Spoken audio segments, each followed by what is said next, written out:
বিসমিল্লাহির রহমানির রহিম।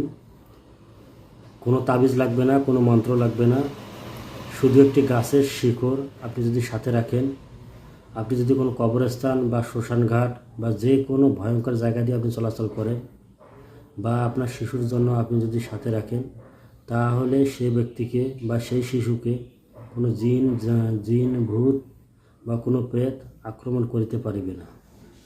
গাছটি খুবই ইম্পর্টেন্ট এবং দুর্লভ এবং পরীক্ষিত। আপনারা অবশ্যই ট্রাই করতে পারেন, ইনশাল্লাহ ভালো কিছু ফলাফল পাবেন। প্রথমে যে গাছটি হইতেছে সে গাছটি হইল তুলসী গাছের শিকড়। এই তুলসী গাছ অনেক বাড়িতে রয়েছে, বিশেষ করে যারা হিন্দুদের বাড়িতে এই তুলসীর গাছ পাওয়া যায়। সেখান থেকে শনিবার বা মঙ্গলবার আপনি তুলসীর গাছ আপনি ঈশান কোণের শিকড় নেওয়ার চেষ্টা করবেন, তাহলে ফলাফল ভালো হবে।